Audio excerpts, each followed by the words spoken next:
Assalamualaikum warahmatullahi wabarakatuh. Selamat bertemu kembali rekan-rekan mahasiswa di mata kuliah Analisa dan Perancangan Sistem Informasi.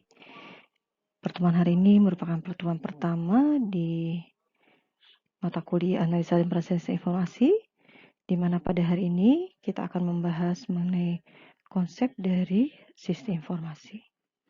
Baik, mari kita simak perkuliahan pada hari ini. Nah, berikut adalah dosen-dosen pengampu kelas kecil, ya. Ada dosen koordinator Ibu Erli Krisnanik, kemudian ada juga Bu Krau Gusti, ada saya sendiri Ibu Yuni Widastiwi, dan ada Pak Bayu Wibisono, serta ada Pak Dr. Cahyanto untuk dosen pengampu kelas besar. Nah, ini adalah capaian pembelajaran yang ingin dicapai di pertemuan pertama pada mata kuliah ini.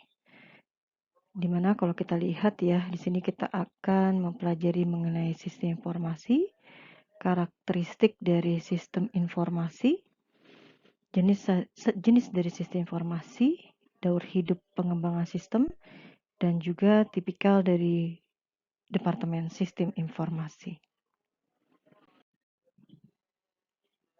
Nah, kemudian kita bisa melihat ya, di sini ada konsep dasar dari sebuah sistem. Analisa adalah suatu kegiatan yang dimulai dari proses awal di dalam mempelajari serta mengevaluasi suatu bentuk permasalahan yang ada. Ya, jadi sebelum kita masuk ke tahap selanjutnya, kita harus mengetahui mengenai konseptual dari pemahaman dan pengertian analisa sendiri. Ya, karena nanti target pembelajaran analisa dan perancangan sistem adalah mahasiswa memiliki kemampuan, memiliki pengetahuan tentang bagaimana merancang kebutuhan dari sebuah sistem informasi. Nah, kemudian definisi dari sistem. Kita bisa melihat dari dua pendekatan ya. Ada pendekatan sistem yang menekankan pada prosedurnya. Ada pendekatan sistem yang menekankan pada elemen atau komponennya. Jadi ketika kita memahami definisi dengan sistem, kita bisa menggunakan dua pendekatan tersebut ya, baik yang menekankan pada prosedurnya maupun pada elemen atau komponen-komponennya. Kalau kita pahami dan kita pelajari, sistem adalah jaringan kerja dari prosedur-prosedur yang saling berhubungan, berkumpul bersama-sama untuk melakukan suatu kegiatan atau untuk menyelesaikan suatu sasaran tertentu. Ya, jadi Fitzgerald ini memberikan definisi sistem sebagai jaringan kerja. Nah, jaringan kerja ini harus apa? Ternyata harus saling terhubung. Ya, terhubung kemudian secara bersama-sama melakukan suatu kegiatan atau menyelesaikan suatu sasaran tertentu. Nah, jadi sistem ini tidak bisa berdiri sendiri, tapi dia merupakan jaringan kerja yang saling terhubung, kemudian memiliki sasaran yang memang sudah ditentukan. Nah, kemudian ada pendekatan sistem yang menekankan pada elemen atau komponennya. Untuk pendekatan definisi sistem yang menekankan pada elemen atau komponennya, sistem ini dilihat sebagai kumpulan dari elemen-elemen yang berinteraksi untuk mencapai suatu tujuan tertentu. Ya, jadi kalau pendekatan pada elemen ini kita melihat kumpulan dari elemen-elemen pembentuk dari sistem itu sendiri. Dan yang jelas dia harus berinteraksi dan memiliki tujuan tertentu. Ya, jadi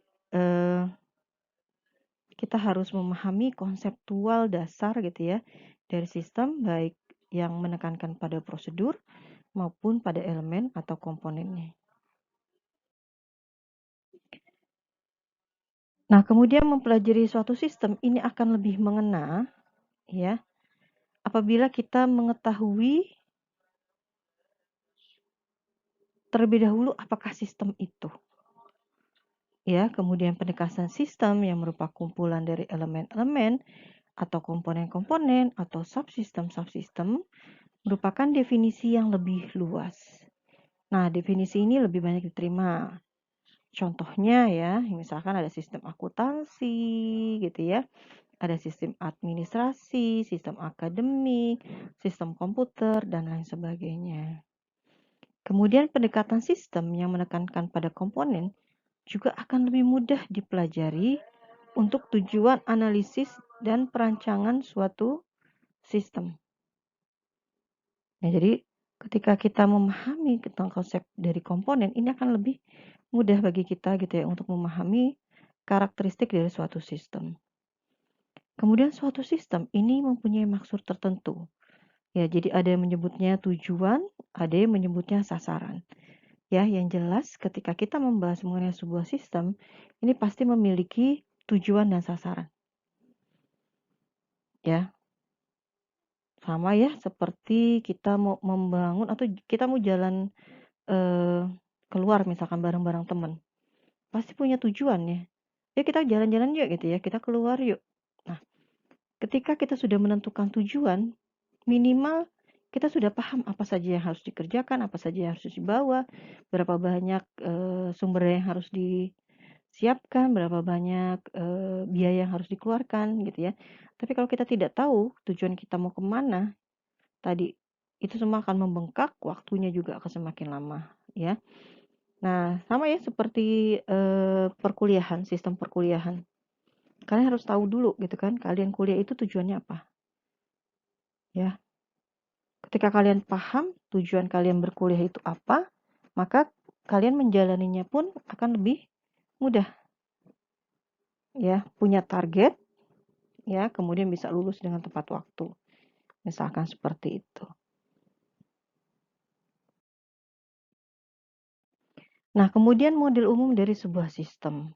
Ini digambarkan model sistem sederhana ya. Jadi, kalau kita memahami konseptual dari sistem sederhana selalu ada IPO, ya, input, proses, dan output. Jadi sistem itu harus memiliki input, ya, kemudian dari input ini harus ada proses untuk menghasilkan output. Jadi sebuah sistem ini tidak mungkin hanya ada proses, tidak ada input atau tidak ada output. Atau sebuah sistem ini tidak dimungkinkan, ya, langsung ada output tanpa ada proses dan tanpa ada input. Ya, misalkan kalian menjadi maba, ada inputnya, ya, ikut proses belajaran, mengerjakan tugas, kuis, tapi nggak pernah lulus. Ya, itu kegiatan yang mubazir. Atau nggak ada input, ya nggak pernah daftar jadi mahasiswa, tapi ikut perkuliahan, tiba-tiba dapat ijazah, ini juga jadi tanda tanya. Ya, atau tiba-tiba ada output, padahal tidak ada input, tidak ada proses. Nggak pernah kuliah, kok bisa dapat ya ijazah misalkan gitu. Ya, jadi sistem ini harus lengkap ya, ada input, ada proses, ada output. Nah, ini adalah tipe model sistem yang paling sederhana.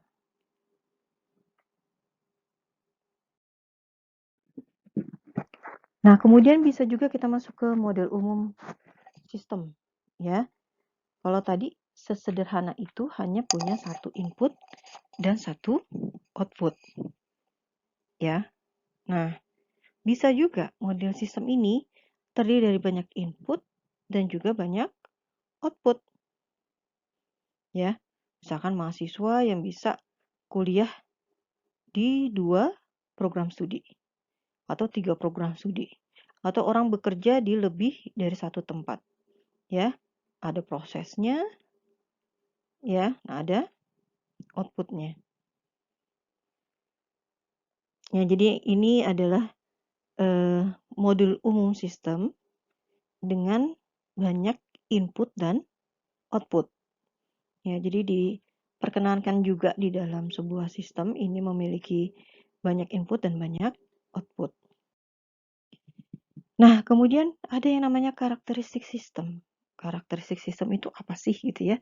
Ternyata karakteristik sistem itu memiliki komponen-komponen, memiliki batasan sistem, memiliki lingkaran luar, memiliki penghubung, memiliki input, memiliki keluaran, memiliki pengolah, dan memiliki sasaran dan tujuan. Ya, jadi kita mengetahui sesuatu itu sebuah sistem atau tidak, gitu ya. Untuk menjelaskannya kita harus tahu komponen-komponennya terdiri dari apa saja sih, ya. Kemudian batasan sistemnya apa? Kayak sekarang kan banyak ya, ada sepeda juga ternyata banyak. Ada sepeda manual, sepeda listrik, ada sepeda motor. Nah, sepeda listrik ini ada yang tadi ya, ada yang otomatis, ada yang tidak misalkan. Ini harus jelas nih. Jadi ketika kalian mau beli sepeda dong. Nah, sepedanya yang mana nih? Sepeda manual atau sepeda listrik? Ini dibedakan berdasarkan batasan sistem. Nah, kemudian ada lingkungan luar sistem. Ya, apa bedanya ya sepeda listrik dengan sepeda motor? Nah, kalau sepeda motor mungkin lebih kuat gitu kan dengan segala medan. Ya, medan yang lebih ekstrim. Tapi kalau sepeda listrik ini lebih grade-nya di bawah lah gitu ya. Ketika menghadapi medan berat ini tidak terlalu handal. Nah, kemudian ada penghubung. Ya, penghubung ini nanti yang menghubungkan ya antara lingkungan luar dengan dokumen input. Ya, nanti dokumen input ini akan menghasilkan keluaran melalui pemrosesan dan sesuai dengan sasaran atau tujuan yang telah ditentukan. Oke, baik ya, kita akan membahas satu persatu daripada karakteristik sistem. Suatu sistem terdiri dari sejumlah komponen yang saling bekerja sama membentuk suatu kesatuan. Komponen sistem dapat berupa suatu subsistem atau bagian-bagian dari sistem, ya. Misalkan seperti sepeda gitu ya, memiliki komponen ada joknya, ada saddle-nya, ada rodanya gitu ya. Kemudian ada bel-nya, itu adalah komponen. Atau kayak misalkan komputer, berarti ada CPU-nya, ada monitor, ada mouse, ada RAM, ada hard disk ya. Itu adalah komponen-komponen sistem. Nah, kemudian ada yang namanya batasan sistem. Batasan sistem itu sebenarnya apa ya, gitu ya. Nah, kalau di sini disebutkan bahwa batasan sistem adalah daerah yang membatasi antara suatu sistem dengan sistem yang lainnya atau dengan lingkungan luarnya. Batas suatu sistem ini menunjukkan ruang lingkup dari skop tersebut. Ya. Jadi kita harus mengetahui ya, ketika kita mau membuat suatu produk, ini kita juga harus tahu batasan sistemnya ini sampai sejauh mana. Karena semakin luas, maka kebutuhan akan biaya, waktu, dan tenaga ini semakin besar. Sama seperti nanti ketika kalian melakukan pembuatan skripsi ya. Ini biasanya mahasiswa ini harus tahu ya, batasan sistemnya sampai sejauh mana, seluas apa. Ya, aduh, saya mau jalan-jalan nih misalkan ke Jakarta Selatan. Yuk kita janjian ya ketemu di Jakarta Selatan. Aduh, coba kamu janjian ketemu sama teman kamu di Jakarta Selatan. Seluas mana Jakarta Selatan? Ya, akhirnya apa? Ya udah, dikerucutin. Misalkan di Pondok Labu. Oke, Pondok Labu tuh di sebelah mana ya? Kan masih luas. Kira dikerucutin lagi. Ya udah deh, di UPN aja deh. Nah, kalau sudah di UPN, sudah agak mengecil gitu ya. Tapi kita juga nggak tahu UPN-nya yang mana nih. Di mana gitu ya. UPN kan juga masih batasan luas. Ya udah ketemu di rektorat. Nah, itu sudah semakin sempit. Ya, jadi ketika kita menentukan batasan sistem ini kita harus tahu dulu ya sampai sedetil mungkin. Kecuali memang kita membuat sistem yang besar gitu ya. Jadi kalau kita pahami sebuah sistem yang besar pun akan di breakdown atau didekomposisi menjadi sistem-sistem yang lebih kecil. Ya, karena kita nggak mungkin mencapai target atau sasaran apabila kita melihat dalam sudut pandang seluas sistem tersebut. Jadi kita harus membuat atau membreakdown menjadi sub sistem gitu ya. Sehingga sistem tersebut ini tujuan dan sasarannya ini bisa tercapai dengan baik.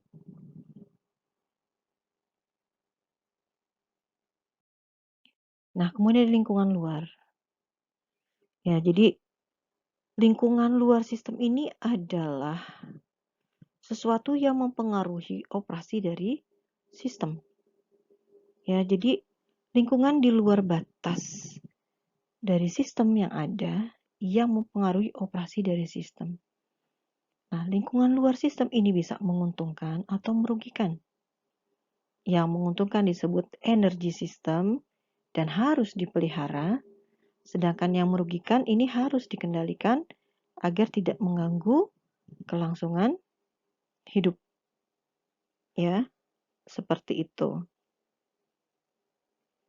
Jadi sama seperti kalau kalian mahasiswa gitu ya, memiliki kumpulan teman-teman yang saling suportif, saling mendukung gitu ya. Kemudian sama-sama berjuang untuk menjadi lebih baik. Nah, itu harus dipelihara karena itu menjadi energi sistem. Ya, saling bekerja sama, tidak saling sikut menyikut, tapi saling mensupport satu sama yang lain. Nah, energi ini harus kita pelihara. Nah, kemudian ada juga mungkin teman-teman yang tidak mau berbagi, tidak mau berkelompok, tidak mau bekerja secara tim. Nah, ini harus dikendalikan. Ya, seperti itu. Jadi banyak ya persoalan-persoalan di dalam proses belajar mengajar. Cuma tadi ya, kalian harus bisa mengambil energi positif dari situasi dan lingkungan yang ada. Ya. Kemudian berkumpullah dengan komunitas-komunitas yang mensupport kalian untuk menjadi lebih baik. Ya, kemudian bukan berarti kita memilih gitu ya lingkungan, tapi minimal kita bisa tahu ya mana yang memberikan energi positif dan juga energi negatif. Ya, seperti itu. Nah, kemudian ada penghubung sistem. Merupakan media penghubung antara satu subsistem dengan subsistem yang lainnya. Melalui penghubung ini memungkinkan sumber-sumber daya mengalir dari satu subsistem ke subsistem yang lain. Ya, kalau misalkan untuk alat elektronik mungkin kebayang gitu ya, oh penghubungnya itu bisa cabling gitu ya, atau wifi, atau networking gitu kan. Nah, kalau kalian mungkin penghubungnya bisa ya, dosen PA, rekan-rekan kalian. Nah, ya jadi bisa menghubungkan antara subsistem yang satu dengan subsistem yang lainnya. Ya. Kayak misalkan dosen, ini komunikasinya sama ketua kelas gitu ya. Nanti ketua kelas yang menyampaikan ke rekan-rekan sekalian misalkan seperti itu. Nah, kemudian yang namanya masukan sistem. Ya, masukan sistem ini adalah energi yang dimasukkan ke dalam sistem. Masukan ini bisa berupa masukan perawatan dan masukan sinyal ya. Jadi berupa maintenance input dan sinyal input. Ya, jadi ini bisa menjadi input ya. Sama seperti kalau sekarang mungkin kalian lihat ya, sistem parkir gitu ya, kemudian e-tol. Ya, ini rata-rata sudah memanfaatkan sinyal ya untuk inputnya atau sensor ya. Maintenance input adalah energi yang dimasukkan agar sistem dapat beroperasi. Ya, jadi maintenance input adalah energi yang dimasukkan agar sistem dapat beroperasi. Kemudian sinyal input adalah energi yang diproses untuk mendapatkan keluaran. Ya, jadi sinyal ini biasanya merupakan energi untuk mendapatkan keluaran. Nah, contohnya apa? Program dan data. Ya. Jadi ini bisa berupa masukan-masukan dari sistem yang kita bangun. Ya. Karena yang namanya sebuah sistem ini pasti dan wajib memiliki input. Ya. Karena tanpa adanya input ini tidak bisa dilakukan pemrosesan. Oke, kemudian ada yang namanya keluaran sistem atau output, ya. Output ini adalah hasil dari energi yang diolah dan diklasifikasikan menjadi keluaran yang berguna serta memiliki arti atau informasi. Ya, keluaran bisa menjadi masukan untuk sistem yang lain. Ya, jadi tadi ada data input, ya, kemudian diolah, nanti hasilnya ada berupa sebuah informasi. Nah, output ini bisa saja menjadi masukan untuk sistem yang lain, ya. Misalkan di Dinas Kependudukan, ya, keluarannya misalkan bentuknya adalah KTP, misalkan gitu ya. Nah, KTP ini nanti bisa menjadi input misalkan saat kalian mendaftar menjadi nasabah bank. Ya, karena nomor induk kependudukan ini berlaku untuk di semua kegiatan, ya, seperti itu. Jadi keluaran sistem ini bisa saja menjadi input untuk sistem yang lain. Nah, kemudian ada yang namanya pengolah sistem nih. Suatu sistem dapat mempunyai suatu bagian pengolah yang akan merubah masukan menjadi keluaran. Ya. Nah, ini adalah pemrosesan ya di sini. Jadi dia akan mengolah input menjadi output. Nah, contohnya apa? Misalkan sistem produksi ini akan mengolah masukan berupa bahan mentah atau bahan baku menjadi keluaran yang berupa barang jadi. Nah, kalau misalkan untuk sistem komputer, mungkin misalkan kita memasukkan data mahasiswa, misalkan gitu ya, diproses di dalam sistem, nanti dia bisa mengeluarkan kartu mahasiswa, kartu hasil studi, gitu ya, kartu rencana studi. Nah, ini input-input ini akan berubah menjadi output ketika dilakukan pemrosesan.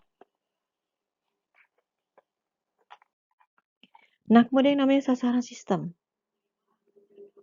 Ya, satu sistem ini pasti mempunyai tujuan atau goal atau sasaran. Ya, wajib ya tadi ya. Kenapa perlu tujuan? Karena nggak mungkin sekali ya kita membangun suatu objek gitu ya, suatu kegiatan tanpa memiliki tujuan. Kita nggak bisa bilang juga ya, biar air mengalir. Minimal kita sudah punya tujuan. Ya, sudah punya sasaran. Ikhtiar itu perlu gitu kan. Tapi nanti hasil akhir balik lagi ya. Nanti Allah yang menentukan misalkan seperti itu. Tapi minimal kita punya tujuan dan sasaran. Sasaran sasaran dari sistem ini sangat menentukan sekali nih masukan yang dibutuhkan dan keluaran yang akan dihasilkan oleh sistem. Ya. Jadi kita sudah punya nih sasaran. Akhirnya apa? Kita tahu nih data-data apa saja yang harus kita perlukan. Yang tadi ya saya bilang, oh saya mau jalan-jalan ke mall. Mallnya di Cinere. Nah, udah kebayang tuh. Oh, berarti kalau mau ke Cinere, saya bisa naik angkot dari UPN yang dekat atau naik motor atau naik Grab juga bisa atau bawa mobil sendiri. Nah, ya, jadi itu kita sudah bisa terbayang ya ketika kita sudah bisa menentukan sasaran. Suatu sistem akan dikatakan berhasil apabila telah mencapai sasaran atau tujuan. Ya. Nah, tadi ya, sama seperti mahasiswa deh. Mahasiswa itu punya sasaran. Aduh, sasaran saya ini IPK di atas 3,5. Ketika dia sudah mencapai IPK lebih besar sama dengan 3,5, berarti sasarannya telah tercapai. Ya, seperti itu. Atau saya niat nih, harus jadi juara pertama nih. Nah, ketika dia sudah berhasil mencapai juara pertama, maka dia bisa dikatakan memiliki sasaran yang berhasil. Nah, biasanya ketika semakin kita sudah mencapai sasaran, maka kita akan memiliki value yang lebih tinggi ya, atau nanti sasarannya akan ditambah semakin tinggi. Nah, kemudian di sini adalah gambaran karakteristik dari sebuah sistem. Jadi kalau kita lihat ya tadi, ini adalah lingkungan luar sistem, ya, yang bisa mempengaruhi dari sistem itu sendiri. Kemudian ada batas, ya ini batas sistem.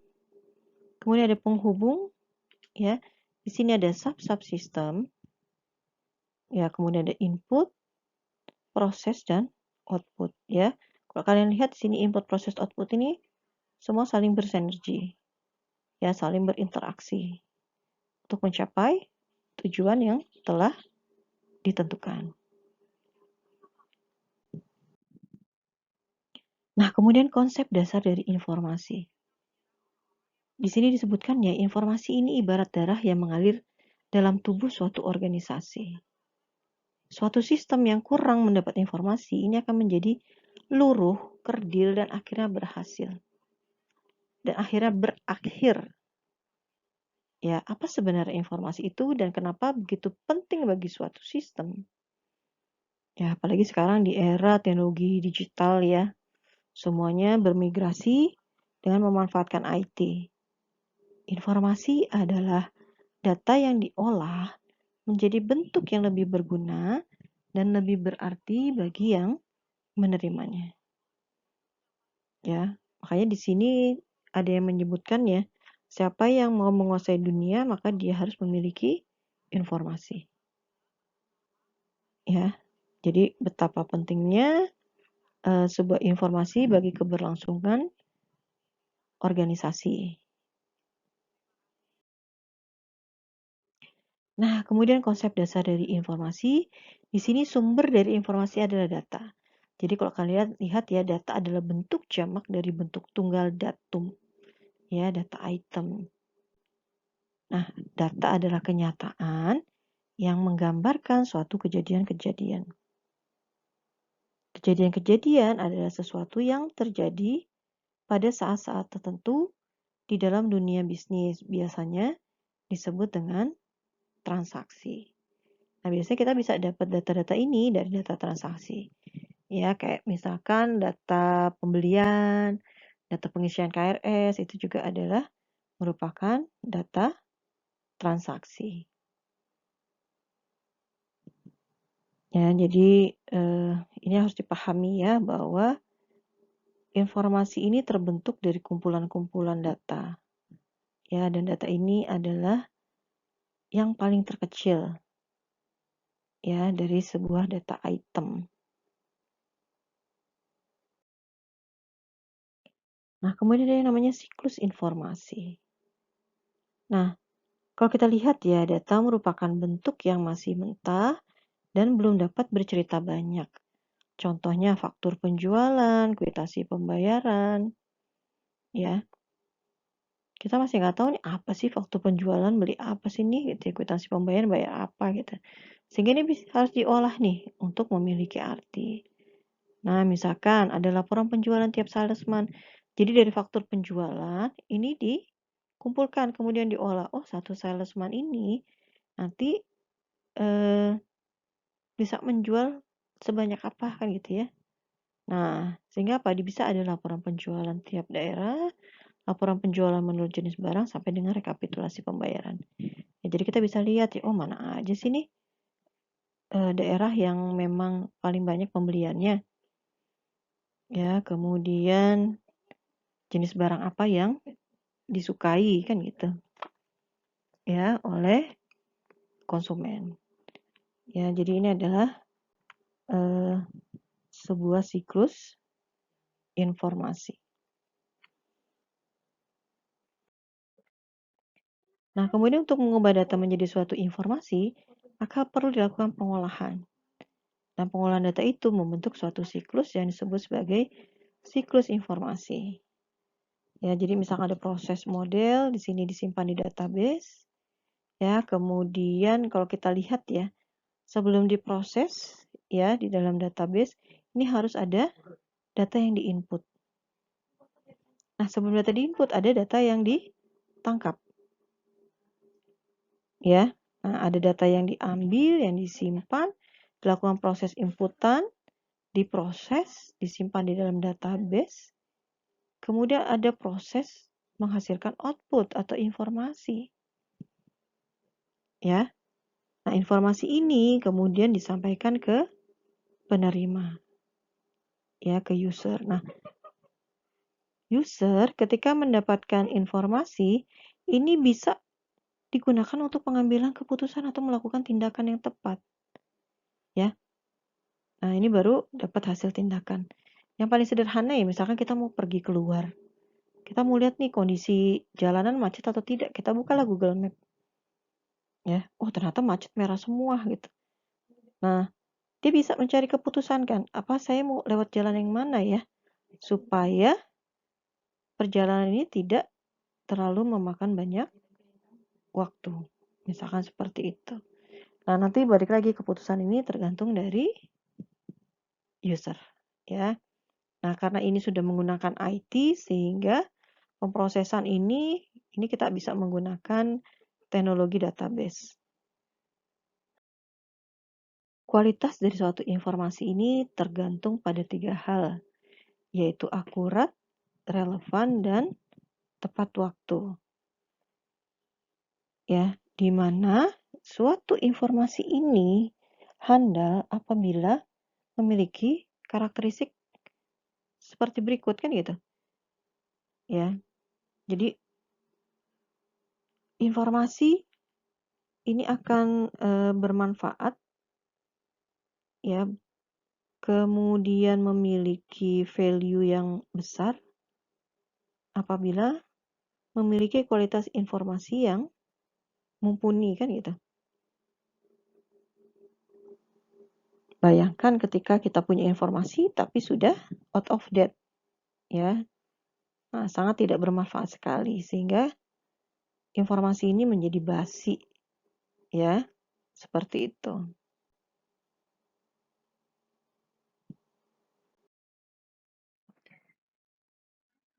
Akurat ini berarti informasi harus bebas dari kesalahan-kesalahan dan tidak bias atau menyesatkan. Akurat juga berarti harus jelas mencerminkan maksudnya. Sama seperti ketika kita memanah ya, ketika kita berada di tengah gitu ya, panahan kita ini berarti busurnya ini akurat ya. Nah, kemudian ada yang namanya tepat waktu. Tepat waktu ini berarti informasi yang datang pada penerima ini tidak boleh terlambat. Karena informasi merupakan landasan dalam pengambilan keputusan. Ya. Jadi harus tepat waktu. Ada informasi, ada diskon misalkan. Diskon 90%. Kapan? Kemarin. Nah, jadi informasinya tidak bermanfaat. Nah, kemudian juga nih relevan ya. Relevan ini berarti informasi tersebut mempunyai manfaat untuk pemakainya. Nah, jadi misalkan kita butuh informasi tentang wilayah banjir. Nah, itu diinformasikan wilayah banjir Jakarta Selatan misalkan. Tapi ternyata wilayah banjirnya di Pulau Kalimantan misalkan. Ini kan berarti tidak sesuai ya dengan kebutuhan. Nah, kemudian nih contoh ya, informasi mengenai KST lebih relevan bagi mahasiswa daripada dekan. Ya, karena dekan ini nggak perlu ya sampai mengetahui KST-nya mahasiswa. Kalau dekan ini membutuhkan berapa banyak jumlah mahasiswa aktif. Ya, dari mahasiswa aktif nanti akan dilihat IPK rata-ratanya berapa ya. Berapa banyak mahasiswa yang lulus tepat waktu, misalkan seperti itu. Itu untuk proses pengambilan keputusan.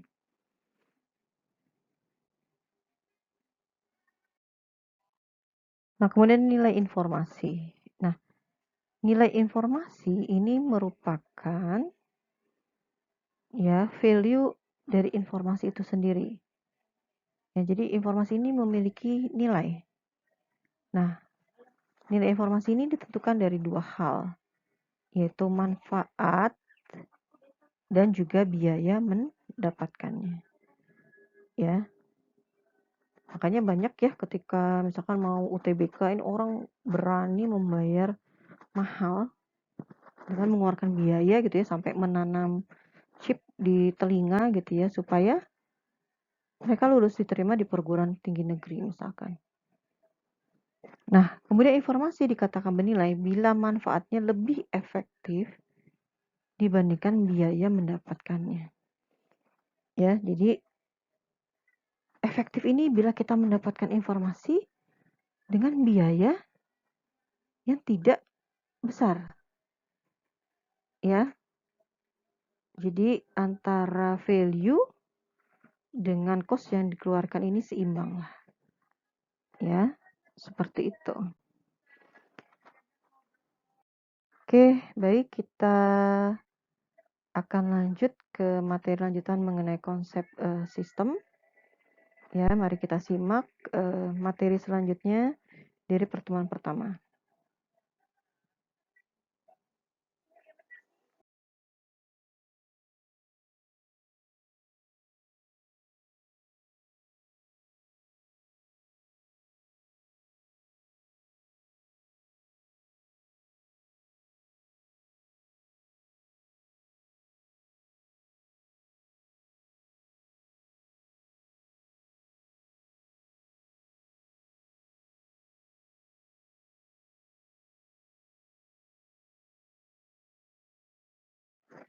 Baik, kita lanjut ke materi mengenai konsep sistem informasi lanjutan.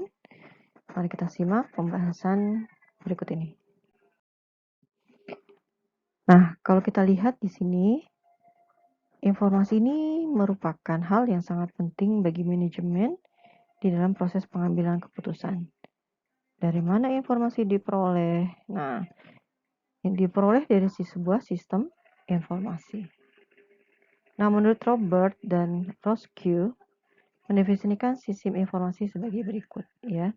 Sistem informasi adalah sistem di dalam organisasi yang mempertemukan kebutuhan pengolahan transaksi harian, mendukung operasi, bersifat manajerial, dan kegiatan strategik dari suatu organisasi, dan menyediakan pihak-pihak luar tertentu dengan laporan-laporan yang diperlukan. Ya, jadi kalau kita lihat ya definisi dan sebagainya, mungkin kita akan banyak menemukan ya, karena satu orang dengan orang yang lain ini memiliki pendekatan yang berbeda-beda. Nah, kemudian ada komponen dari sistem ya. Birch dan Grudnitsky ini mengatakan bahwa sistem informasi terdiri dari komponen yang disebut dengan istilah blok bangunan atau building block ya. Kalau Birch ini mengatakan ada yang namanya blok masukan, blok model, blok output, blok teknologi, blok database, dan juga ada blok kontrol. Ya. Jadi kalau di sini lebih menekankan kepada building block ya, blok-blok pembangun dari sebuah sistem informasi. Nah, kemudian namanya blok masukan. Ini adalah mewakili data yang masuk ke dalam sistem informasi. Input di sini termasuk metode-metode dan media untuk menangkap data yang akan dimasukkan. Ya, bisa berupa dokumen-dokumen dasar. Ya, jadi blok masukan ini adalah input ya, input yang mewakili data yang masuk ke dalam sistem informasi.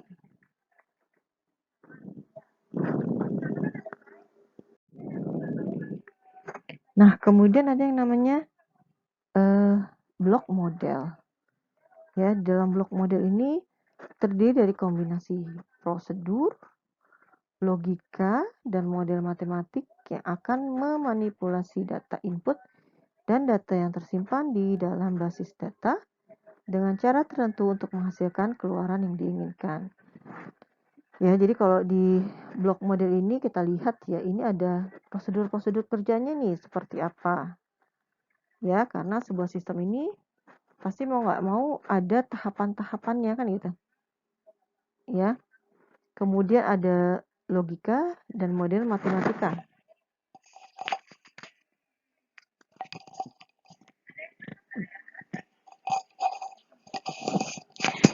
Nah, prosedur logika dan model matematik ini akan memanipulasi data input, ya, dan juga data yang tersimpan di basis data, ya.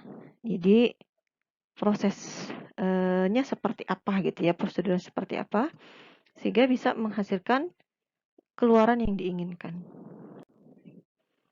Nah, kemudian ada yang namanya blok keluaran. Ya, blok keluaran ini merupakan produk dari sistem informasi.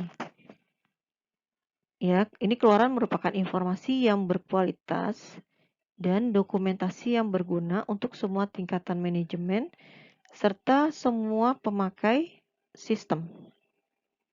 Ya, jadi kalau kita lihat ya, karena ini memandang sebagai sebuah blok, sehingga produk dari sistem informasi adalah keluaran gitu ya, berupa informasi yang berkualitas dan dokumentasi yang memang berguna untuk semua tingkatan manajemen di dalam semua pemakai sistem.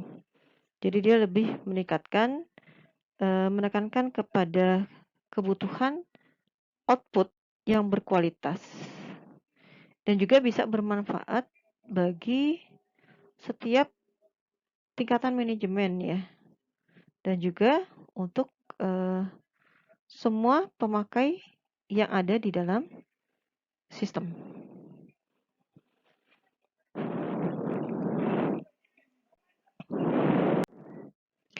Oke, kemudian ada yang namanya blok teknologi.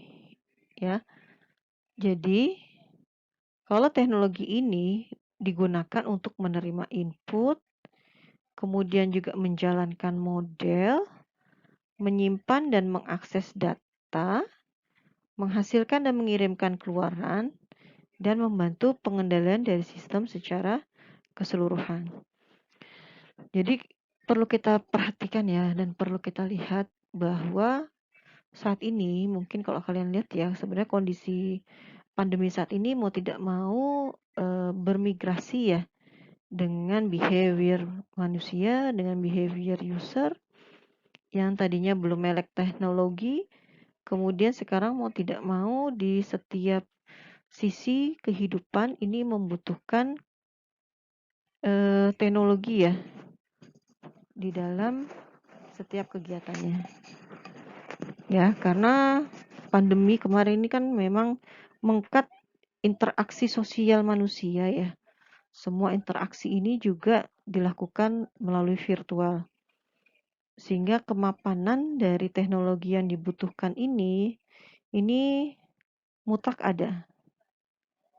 Ya, sehingga kalau kita lihat ya teknologi ini sangat berguna sekali untuk bisa menerima input-input ya. Jadi kayak misalkan sekarang kita aja belanja nggak usah susah-susah kan gitu. Ya, bisa melalui SMS, gitu kan? Bisa melalui web. Dan itu sudah familiar ya, sudah umum sekali.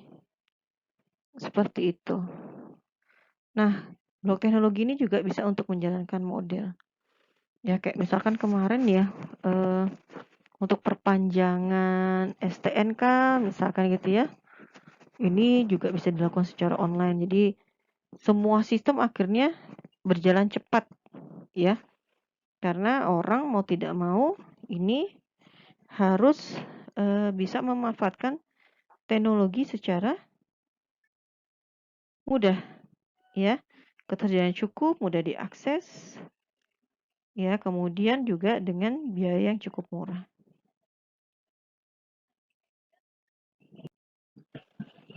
Nah, kemudian ada yang namanya blok basis data.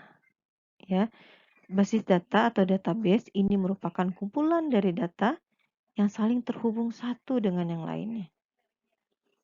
Nah, database ini tersimpan di perangkat keras komputer dan digunakan oleh perangkat lunak untuk dimanipulasi. Data di dalam basis data perlu diorganisasikan sedemikian rupa supaya informasi yang dihasilkan berkualitas. Basis data diakses dan dimanipulasi dengan menggunakan perangkat lunak yang disebut dengan DBMS. Jadi tadi ketika di blok input gitu ya, kita menyiapkan kebutuhan data dan informasi. Ya, untuk saat ini kita perhatikan, kita lihat ya, bahwa data ini bukan hanya bentuknya teks. Ya, jadi bukan hanya data teks yang mengalir, tapi sudah ke video, ya ke suara, ke image. Ya, berarti apa? Berarti data transaksi ini pun besar sekali kan gitu. Nah, untuk mengatasi hal tersebut, mau tidak mau kita harus menyiapkan kebutuhan database. Ya, karena sekarang kita juga butuh data yang bisa kita akses di mana saja, kapan saja.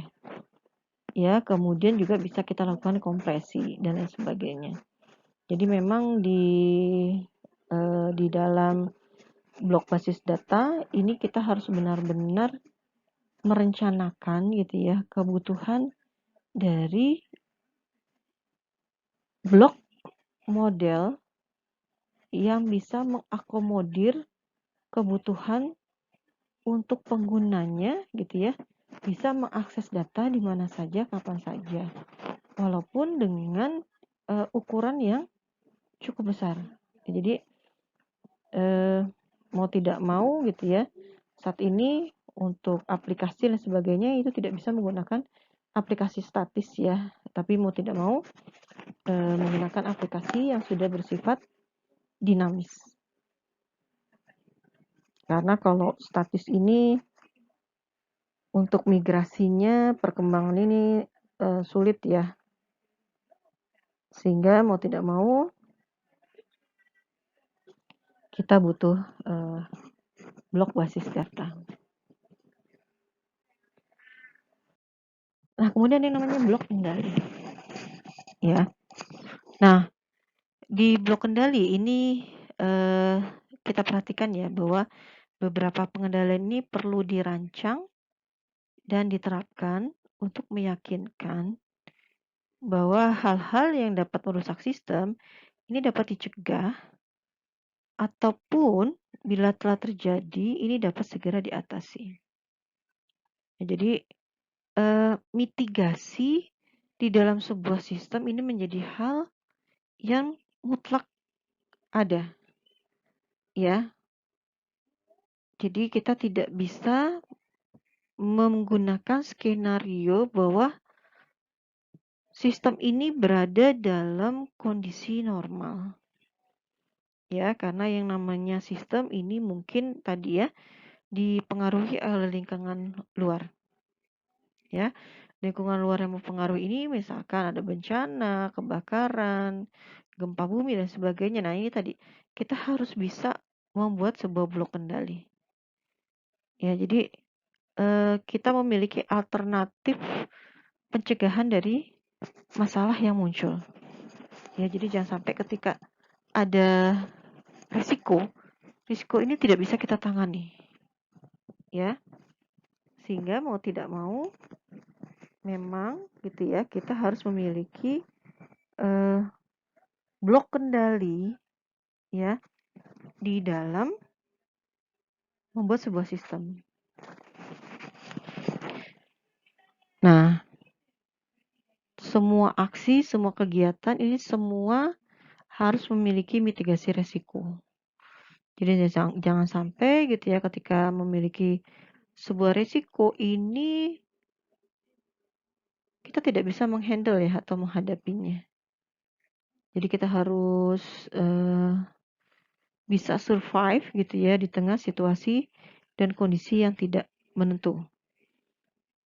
Nah, karena balik lagi kita harus memikirkan munculnya sebuah sistem yang handal ya, yang bisa menghadapi perkembangan zaman, perkembangan teknologi. Ya, bukan hanya sistem yang berada dalam kondisi yang ideal.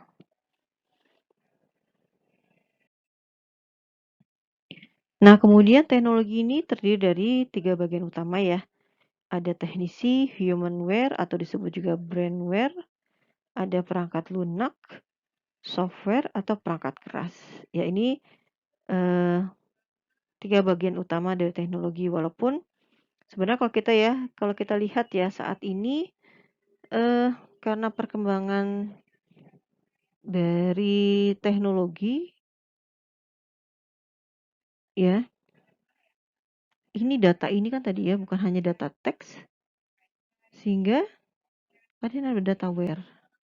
Nah, nanti masuk ke perkembangan mining, machine learning, dan seterusnya.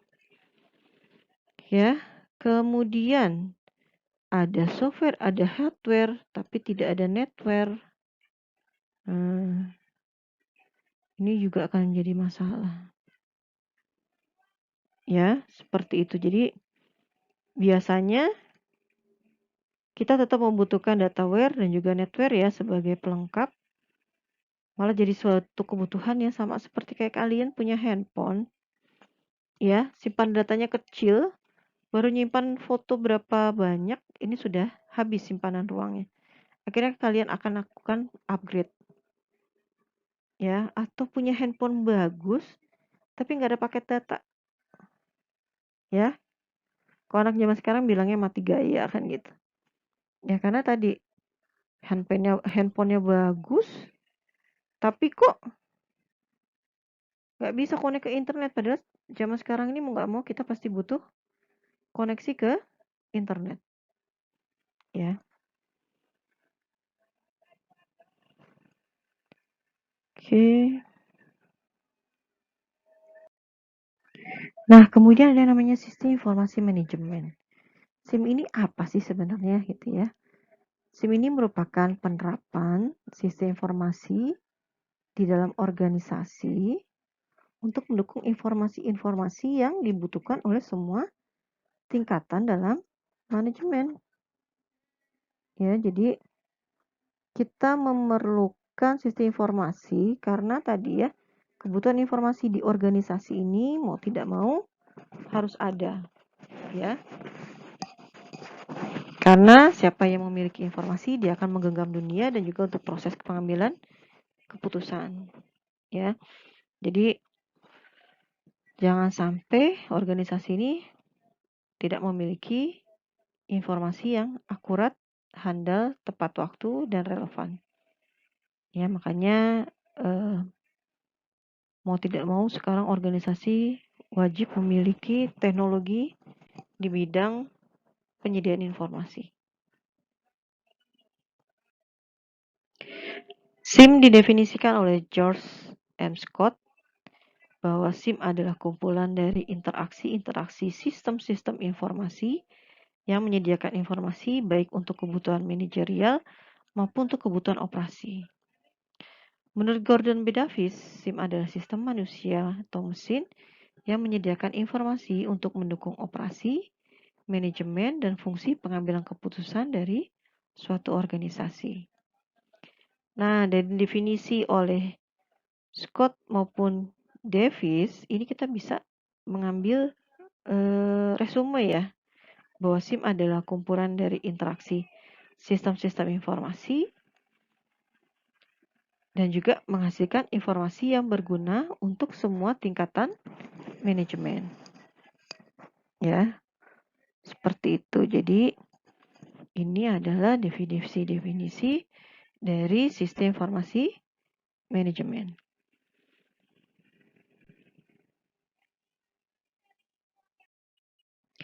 Nah, kemudian macam-macam dari sistem informasi.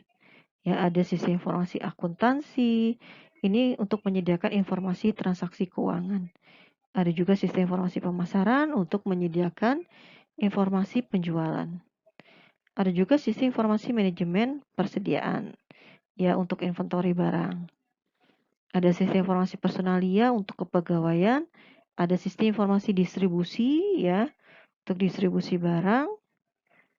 Kemudian sistem informasi pembelian dan lain sebagainya. Jadi banyak sekali macam-macam atau tipe-tipe informasi yang ada. Ya, jadi ini masih banyak ya. Ada sistem informasi kependudukan, sistem informasi administrasi, sistem informasi akademik, sistem informasi perpustakaan, sistem informasi perparkiran, gitu ya. Jadi masih banyak ragam dan macam dari sistem informasi. Nah, kemudian semua informasi ini dimaksudkan untuk memberikan informasi kepada semua tingkatan manajemen, ya, baik dari lower, middle, maupun top manajemen ya. Jadi dari manajemen tingkat bawah, tingkat menengah, dan bahkan tingkat atas. Nah, Adobe Mas dan Milton menyebut manajemen tingkat atas terdiri dari direktur utama, direktur, dan eksekutif lainnya.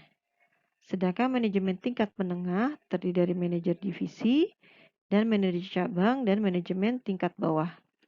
Ya, terdiri dari mandor dan juga pengawas. Ya, jadi kalau kita lihat ternyata level tingkatan manajemen itu dibagi menjadi 3 kategori.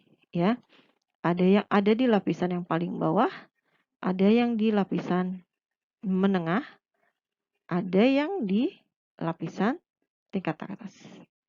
Ya, kemudian ada direktur utama, direktur eksekutif, ya ada manajer divisi, manajer cabang, dan juga ada mandor dan pengawas.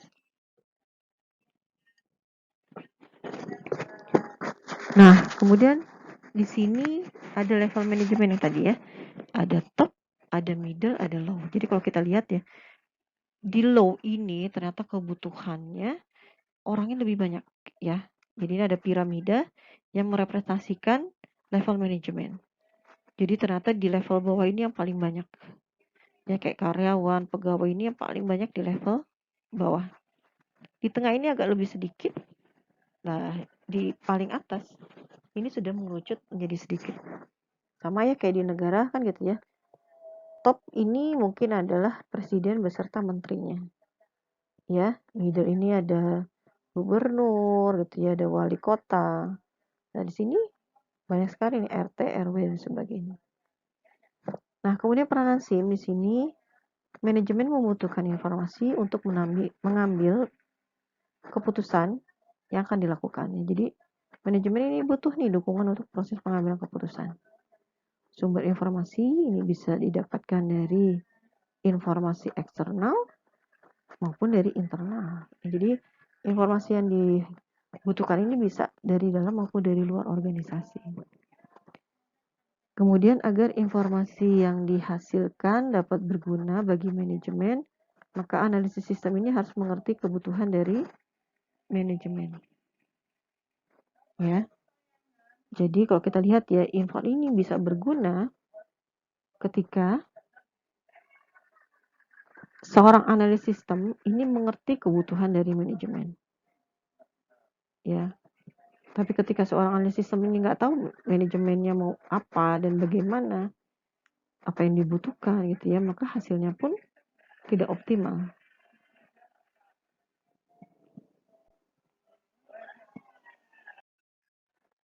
Oke, kemudian ada kegiatan dari manajemen.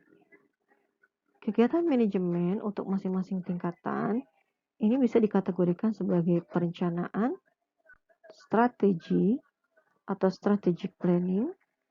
Ini adalah kegiatan manajemen tingkat atas. Ya. Ya, tadi kita lihat piramida ini dibagi 1, 2, 3 ya. Ini yang paling bawah nomor 1, yang 2 ini adalah middle, yang 3 adalah top ya. Jadi kalau level strategik ini ada di level yang paling atas.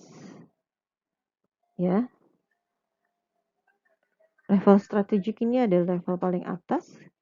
Kemudian ada pengendalian manajemen, manajemen kontrol, ini adalah kegiatan manajemen tingkat menengah. Ya, kemudian ada pengendalian operasional. Nah, ini ada di manajemen tingkat bawah. Ya, jadi ini adalah kegiatan-kegiatan manajemen yang ada.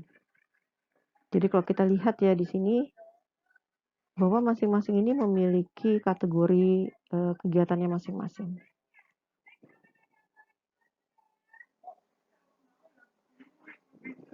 Nah, masing-masing kegiatan pada tingkatan manajemen berbeda-beda ini mempengaruhi pengolahan informasi. Karena informasi yang dibutuhkan berbeda-beda untuk masing tingkatan. Ya tadi ya, mungkin presiden nggak perlu tuh melihat data jumlah mahasiswa di UPN, ya. Karena yang dia butuhkan adalah jumlah mahasiswa misalkan yang kompeten atau yang memiliki misalkan prestasi. Tapi kalau sampai jumlah mahasiswa di UPN berapa ya? IPK rata-ratanya berapa ya? Waduh, ya itu jauh sekali dari kebutuhan informasi di level yang paling atas. Ya karena kalau presiden itu kan visi misinya ke depan ya, dia harus bisa mencari peluang untuk memperbaiki kondisi negara ya menjadi lebih baik. Jadi ini adalah kegiatan-kegiatan manajemen yang bisa dikategorikan berdasarkan kebutuhan dari pengolahan informasinya.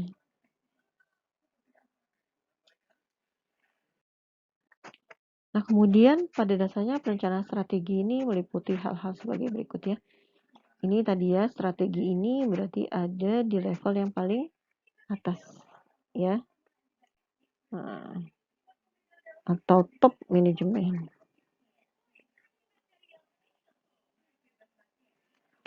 Nah, proses evaluasi lingkungan luar organisasi. Nah, lingkungan luar ini bisa mempengaruhi jalannya organisasi. Oleh karena itu, manajemen tingkat atas ini harus bisa mengevaluasi tanggap terhadap kesempatan dan tekanan dari luar. Kemudian ada penetapan tujuan. Tujuan ditetapkan oleh manajemen tingkat atas di dalam proses perencanaan strategik yang bersifat jangka panjang. Tadi saya bilang ya, untuk level top ini mainnya adalah visi misi ke depan. Visi misi ke depan itu minimal 5 tahun. Ya, tapi kalau jangka panjang itu biasanya 25 tahun. Jadi 5 tahun pertama apa yang mau dikerjakan, 5 tahun kedua apa yang mau dikerjakan gitu ya. Jadi inline nanti kegiatannya. Kemudian penentuan strategi. Manajemen tingkat atas menentukan tindakan-tindakan yang harus dilakukan untuk mencapai tujuan dari organisasi. Ya, jadi top manajemen ini pasti mau tidak mau harus bisa gitu ya mencapai tujuan dan sasaran dari organisasi. Nah, kemudian ada pengendalian manajemen ya. Ini adalah sebuah proses untuk meyakinkan bahwa organisasi telah menjalankan strategi yang sudah ditetapkan dengan efektif dan efisien. Nah, kemudian ada pengendalian operasi. Ini adalah untuk meyakinkan bahwa tiap-tiap tugas tertentu ini telah dilaksanakan secara efektif dan efisien. Ya, jadi ada pengendalian dalam manajemen ya untuk meyakinkan bahwa operasional organisasi ini berjalan sesuai dengan tujuan yang telah ditentukan. Ya, seperti itu. Jadi tidak melebar gitu ya, tapi mengerucut kepada tujuan sasaran dari organisasi. Ya. Nah, ini pentingnya bagaimana kita bisa mengendalikan manajemen ya maupun operasional yang ada di dalam organisasi.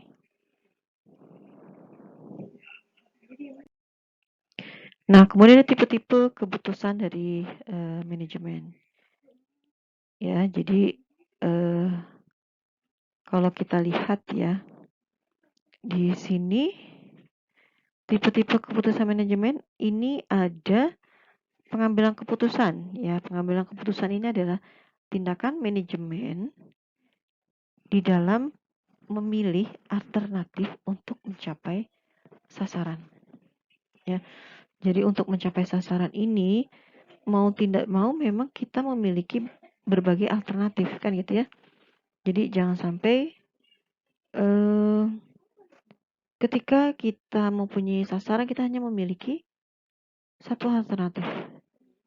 Paling sederhananya saja deh gitu. Ketika kalian dari kampus mau ke UPN, ya.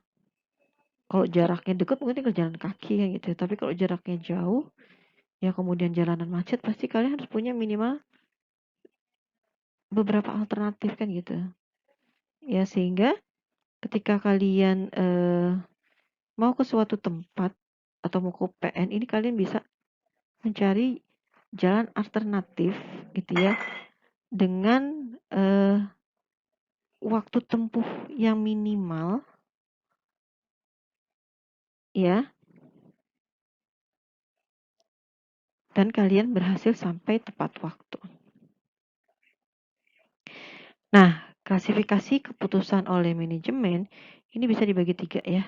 Ada keputusan yang tidak terprogram atau tidak terstruktur, ada keputusan setengah terprogram atau setengah terstruktur, atau keputusan terprogram atau terstruktur.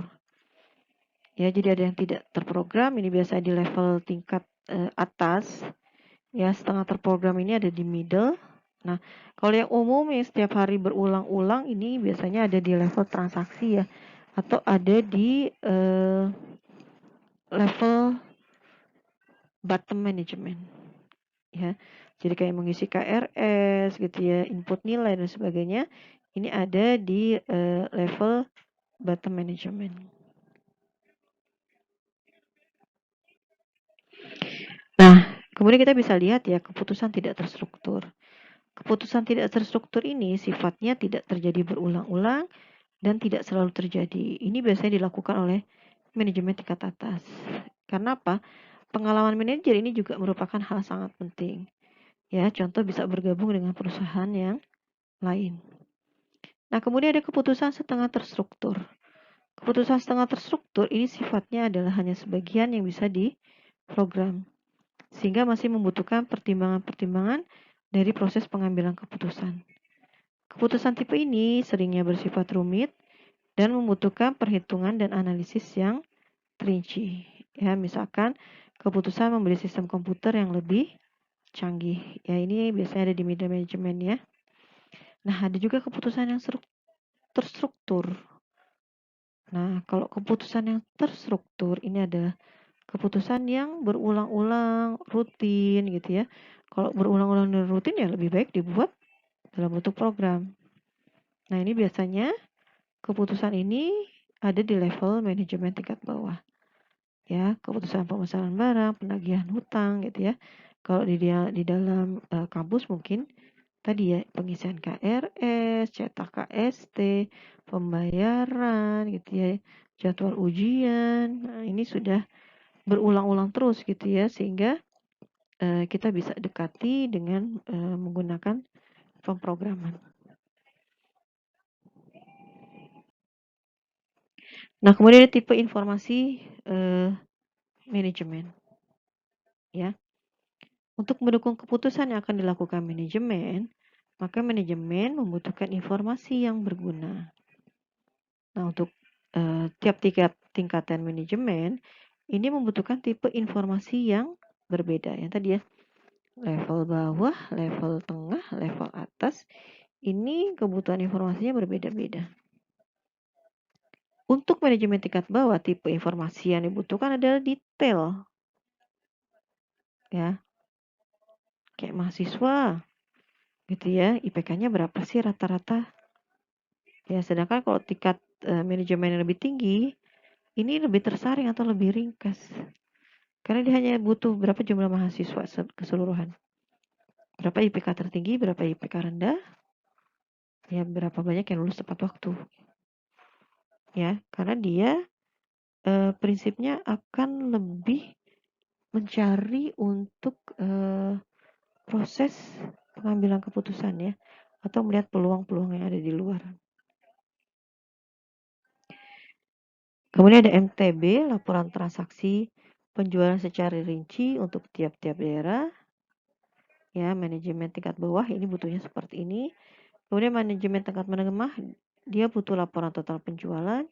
Nah, untuk tingkat atas dia hanya apa? Rekapitulasi penjualan. ya. Jadi dia perbedaan level organisasi, ya. Ini juga akan berbeda ya, seperti itu. Nah, ya. Jadi ini perbedaan kebutuhan dari masing-masing tingkat organisasi. Kemudian ada konsep dasar organisasi dari sistem informasi ya. Organisasi adalah sekelompok orang dan sistem yang saling mempengaruhi dan bekerja sama untuk mencapai suatu tujuan. Kemudian ada bagian organisasi ya. Bagian organisasi ini menunjukkan bagaimana departemen dalam suatu organisasi dikoordinasikan bersama melalui jalur wewenang dan tanggung jawab. Ya, bagian organisasi ini menggambarkan struktur kerja dari suatu organisasi. Nah, kemudian deskripsi tugas. Ya, adalah rincian menunjukkan posisi, tanggung jawab, wewenang, fungsi, dan tugas-tugas yang harus dikerjakan oleh seorang personil dalam organisasi. Kemudian ada organisasi sistem informasi. Ya, ini dilihat dari lokasi dari sistem informasi dalam suatu organisasi. Ini masih belum ada kesesuaian dalam departemen sendiri. Ya, departemen sistem informasi dan ada juga yang menggabungkan dengan departemen yang lain. Nah, ini suatu organisasi ya dari sistem informasi yang bisa dilakukan proses penggabungan. Jadi ada direktur utama, direktur pemasaran, produksi. Kontrol ini bisa dibagi menjadi internal audit, akuntansi keuangan, PDE, dan akuntansi biaya. Nah, kemudian struktur organisasi yang terpisah ya. Ada direktur utama, direktur pemasaran, direktur produksi, controller, kemudian ada sistem informasi. Ya. Nah, ada juga organisasi departemen PDA yang lebih kecil ya. Ada manajer PDA, sistem analis, programmer, dan juga operator. Jadi masing-masing bisa di breakdown gitu ya menjadi organisasi yang lebih kecil. Atau bisa juga organisasi departemen PDA yang lebih besar ya. Jadi ada di sini direktur PDA, kalau kalian lihat ya, ada manajer analis sistem, manajer programmer, ada database administrator, ada manajer operasi, ya manajer komunikasi data ini masih ada bawahnya lagi ada komunikasi data. Nah, manajer analisis sistem ini memiliki struktur lagi ya, ada kepala analisis sistem, manajer programmer memiliki kepala programming, ya kemudian manajer operasi ini ada kepala pengawas data, kepala entry data, kepala librarian. Ya, librarian ini ada di bawah kepala librarian. Kepala entry data ini memiliki entry data sampai dengan pengawas data ya di bawah kepala pengawas. Jadi untuk struktur organisasi ini mungkin semakin besar organisasi, maka kebutuhan untuk matrik organisasinya juga semakin besar. Tapi kalau semakin kecil organisasi ini kebutuhannya juga akan semakin kecil. Baik, terima kasih rekan-rekan mahasiswa. Tadi sudah disampaikan materi perkuliahan mengenai konseptual sistem informasi ya. Jadi mudah-mudahan ini terbayang ya apa saja yang dibutuhkan, apa saja yang dikerjakan di dalam kita merancang sebuah kebutuhan sistem informasi bagi organisasi. Baik, mudah-mudahan apa yang disampaikan ini bisa membawa pencerahan bagi kalian gitu ya. Terima kasih atas kehadirannya, terima kasih atas atensinya. Sampai bertemu kembali di materi selanjutnya. Wassalamualaikum warahmatullahi wabarakatuh.